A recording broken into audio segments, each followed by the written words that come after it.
Knock nad pulse bila tihoi, no ada tisina obmansiva, na viabes zazov, kotaru nato I Ukraina prevrodili v glavnij perivoloknij punkt vorzenij, gorli ogni viziletnoj policy, rabitali krani, gruzoviki vezli kontejneri s bopripasami, vis slow po planu. Poka radari ne zafixirovali strano deviizani sosteroni vostoka, snakala dispetseri podamali, sito ado oseradnoj transport ne samalit, no signalov transponderov ne bilo, saras sekondi nebo prorazali vispaiski, raj rakat udaral po skladom, angaram I toplivnim rezervuarum. Odin za drugim zagarelis gigantski transportniki C-17, stoaushe pod pagruzkoj, plama ovadalo polovanu bazi, visrivi sotrasali zemlu, Vozda propedalsa zapaham gorsego kerosina I poroha. Polski pozarni I soldati metalis mezdu gorsimi angarami, no novij zalp nakral aerodrom, teper uz s primenim berazirusi bopripasov, Odin dron, slovno astreb, pikiroval promo na gruzovic s zenitnoj ustanovkaj, udar. I rezultaziasa blomki udarali po stabnomu zadaniu. Saras tridkat minut zazov peristal sasistvovit kak logistiseskij center. Systemi svazi bili uniktazeni, viziletna polosa izrata voronkami, a Amerikanski officeri v panik tribovali evakuasi saras blizisij corridor v Krakow, subsenia o napadeni mginoveno rezultelis po Evrop, NATO sozvalo ekstreno sovasani, Kato osmalilsa nanasti udar po territori strani klina alanza, Sputniki zafixirovali traktori raket, I analitiki paraglanulis, vis ukazivalo na puskas vostoknogo napravlenia, otkuda du adago postupali predaprezdania. Tem vremenem v Kiev Kerala Trivoga, potera zesuva oznakala obrivi glavnoj lini snabzenia, saras atu bazu shli tanki, bopripasi, systemi pivo I toplavo. Genstab visu v panik pital saponit, kak uderzot front bez novi postavok. Voiska na uj vostok uz osuzali nahavatku snaradov, na ekrana zapadni telekanalov zamelkali kadre. Gigantski varonki, razbati gruzoviki s logodipami nato, dim nad razrusenij polisoj. Commentatori govorili odno. Vipervi za vis verma konflikta bil nanasan promoj udar po infrastruktur alanza. Polski vlasti tribovali namedlenego odveta. No vi staba nato Kerala rastaranist. Kato vozmet na seba odvetstvenist za nakalo vojni v center Evropi.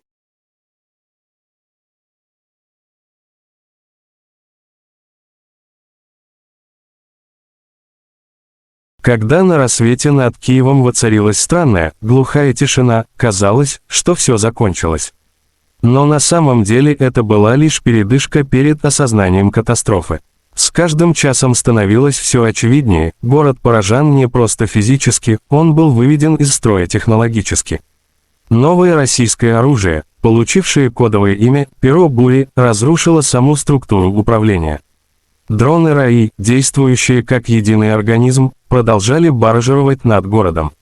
Они не атаковали больше, но контролировали все, сканировали радиосигналы, перехватывали линии связи, собирали данные о перемещениях войск. Их алгоритмы, созданные на основе самообучения, делали систему практически непредсказуемой. Даже западные специалисты, прибывшие на помощь, не могли понять, каким образом они функционируют. «Это не просто оружие», — сказал один из аналитиков Пентагона, «это интеллект, вышедший на поле боя». В течение нескольких часов в Киеве перестала работать половина инфраструктуры.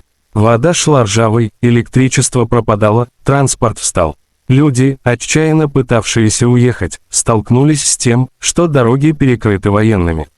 Генштаб, перенесенный временно в подпольный бункер, не мог наладить связь ни с Львовом, ни с Полтавой, радиошумы глушили все.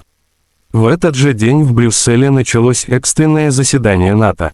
Доклад, поступивший от разведки, вызвал тревогу, российская система продемонстрировала способность к автономному принятию решений и мгновенной переадаптации. Любая попытка вмешательства приводила к сбою, дроны начинали действовать агрессивнее. «Мы видим зарождение новой эпохи войны», произнес глава оборонного комитета. На улицах Киева ситуация достигла предела. Люди искали воду, еду, связь, но город жил, как после мощного электромагнитного импульса. В воздухе стоял запах гари, а над разрушенными домами кружили те самые беспилотники, не делая ни выстрела, просто наблюдая. Это молчаливое присутствие вызывало больший ужас, чем сами взрывы. К вечеру появились слухи, что президент готовит заявление. Когда он вышел в эфир из темного зала, освещенного одной лампой, его слова звучали как прощание: «Мы стоим на пороге новой реальности». Наш враг не просто атакует, он показывает, что больше нет границ между человеком и машиной. После этого связь оборвалась, а через несколько минут по всем мировым каналам прошел один и тот же заголовок: «Киев сломлен за сутки». Мир вступил в эпоху невидимой войны. Success had changed Ian's surroundings, but not his soul. Despite the fame, interviews, and applause, he still rode the same old bus home to his small neighborhood, where his father waited proudly at the door each night. The launch of the Rain Line model had made him a household name, the poor mechanic's son who revolutionized an entire company, yet Ian never forgot the rain-soaked night that started it all. Zara, on the other hand, found herself seeing him in a new light every day.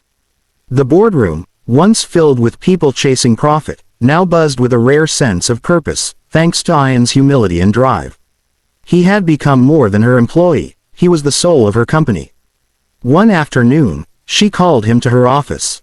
"You've done something extraordinary, Ian," she said, sliding a folder across the table. Inside was a letter of promotion, head of innovation department. Ian's eyes widened. "Ma'am, I don't know what to say." "Say yes," Zara said with a grin. "You've earned it." He accepted with a grateful heart, but as days passed, their professional bond began to blur into something deeper. They spent long hours discussing ideas, sharing stories over late-night coffee, and laughing about how destiny had crashed their lives together in the rain. Yet, Zara was cautious. She was older, powerful, and the world would question their closeness.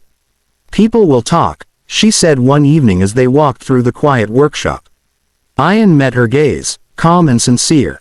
"Let them. I don't care what they see, I care what I feel." Her heart faltered at his honesty. For years, she'd built walls around herself, but Ian's sincerity chipped them away, one smile at a time. One night, after a company event, rain began to fall again, softly this time. As everyone rushed for shelter, Zara paused by the entrance, looking at the droplets. Ian joined her, umbrella in hand. "Déjà vu," she said with a small smile. He chuckled. "Back then, I fixed your car. Now, we're building dreams together." She looked at him for a long moment, her expression tender. "And you fixed more than my car, Ian. You fixed me." As thunder rolled softly in the distance, they stood under the same rain that had changed everything, no longer strangers, but two souls forever bound by fate.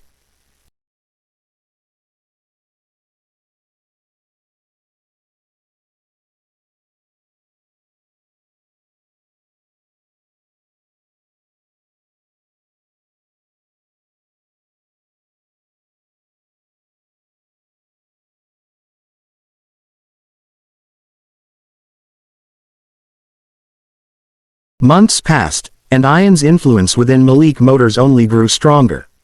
Under his leadership, the company launched several innovative projects focused on affordable, eco-friendly vehicles, something no one had believed possible before.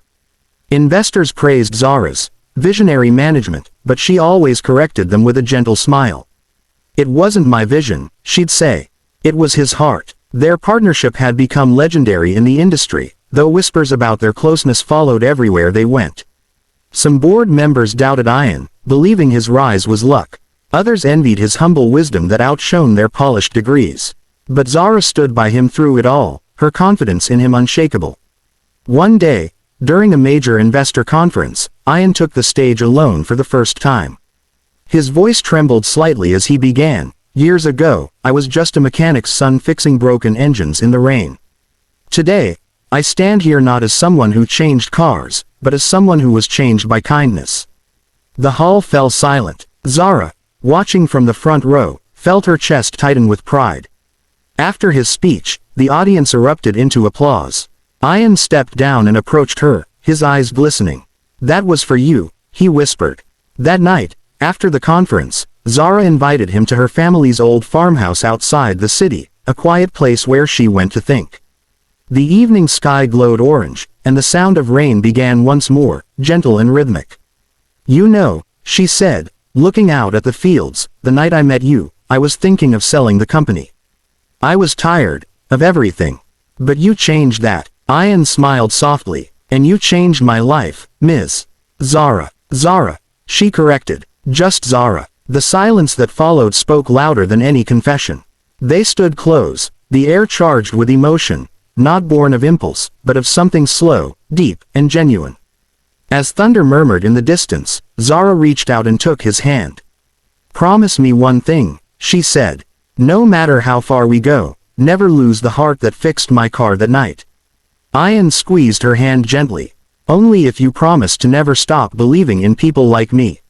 Raindrops fell around them once again, not as a storm, but as a blessing, sealing a story that had begun on a lonely, rain-soaked road and turned into a love that would weather every storm ahead.